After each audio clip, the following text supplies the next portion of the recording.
Hey YouTube, Windrazer here, today with another Turtles of Grayskull review. Today we're going to be looking at Beastman, the undercover henchman. Now, they come, the single guys come in, or the smaller ones, come in blister bubbles. So I'm not going to show off the thing because I kind of like ripped them off of it, but I will show the top. We got Skeletor and Shredder.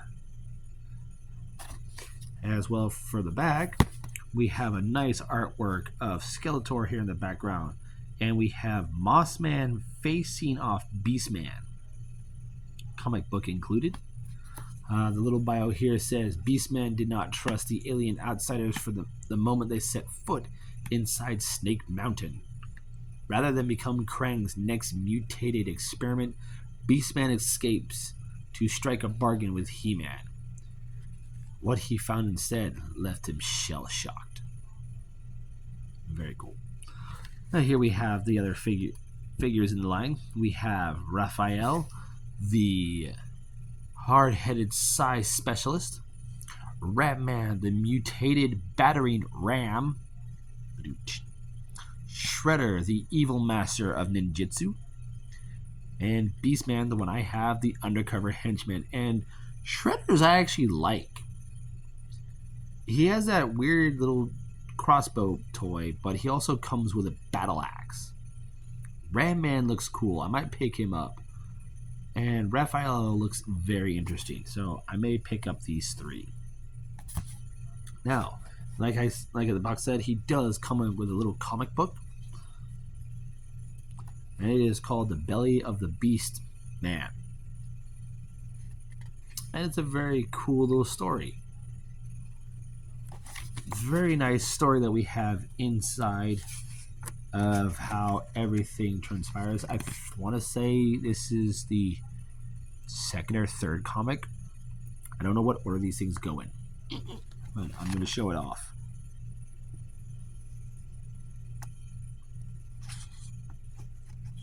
Very cool.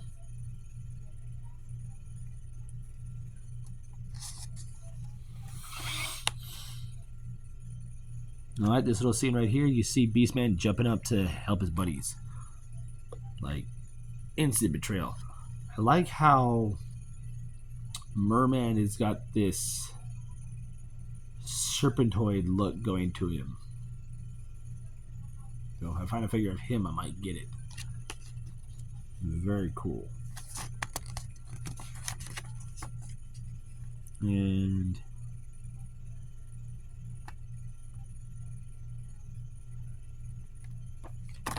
it's an interesting comic book. What I like, also like, is Roboto and Metalhead. Donatello kind of fused them together to make what's called Metal Bato. So that's very interesting. Oh, I also like the fact that where is it? Oh yeah, Bebop and Rocksteady are in the commercial with leather in this comic with Leatherhead, and He-Man's purple. But yeah, right here, Michelangelo has a head of hair. That's very weird. But here we have Beastman as he appears in the comic, and he's decked in this nice samurai armor motif.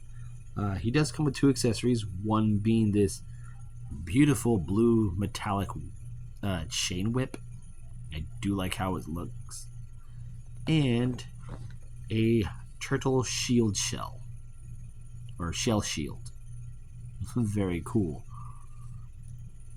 It looks like it's just the new version of the most recent Beastman, just with this armor added to him.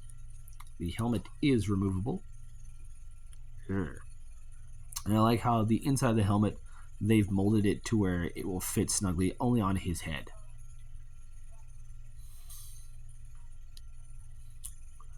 Go ahead and put that back on. No, I like his little samurai motif he's got going on with him. Like the blue, the nice metallic blue, the gold, the silver. Or no, silver. I don't know what color that is. I want to say that's like a bone, weird bone white. Pardon me. Very cool. But I will take the helmet off again. I will show the head posability. So the head is on a ball joint just like Mossman. There is a hinge for the shoulders,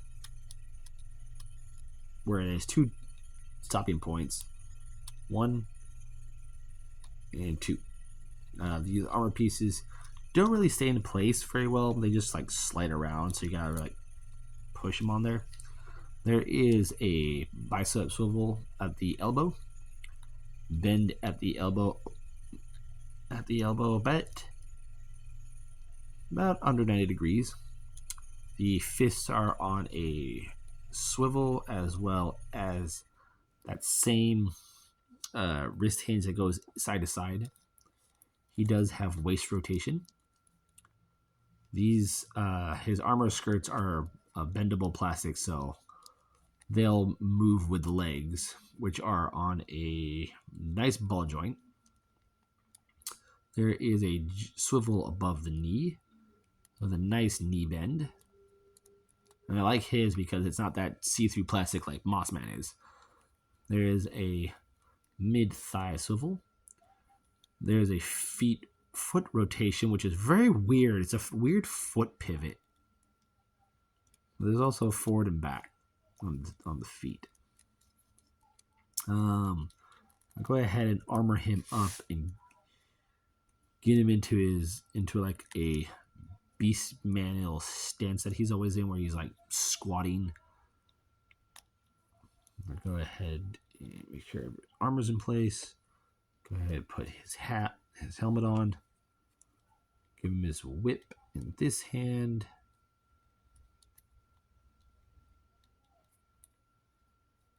There we go. And I'll put his shield in the other hand. Oop. Come on. There we go. And now he's ready to fight. There we go. Now he's ready to fight Mossman and any other mutated versions of what Krang and Shredder did to the Masters of the Universe. So, oh no, my shield! Bear! Yeah. I don't know. I haven't played with He-Man toys since, God, since like 3 or 4. I had a Beastman toy when I was little, and I had a He-Man, and I had the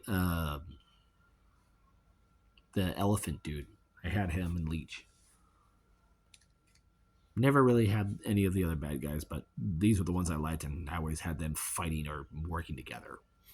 But yeah, these guys are really cool. If you want to pick them up, you can find them at your local Walmart.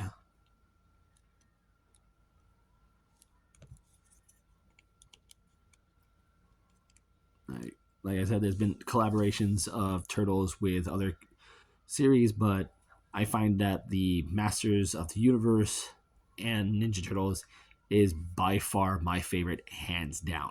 Again, this is my opinion. If you like the Turtles with the Batman, or the Turtles with the Power Rangers, or Turtles and the next Karate Kid, that's your opinion.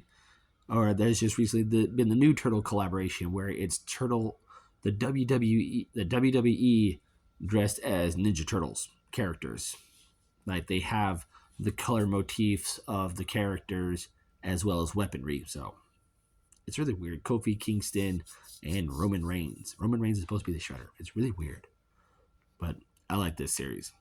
Turtles of Grayskull. Highly recommend picking some up if you can find them.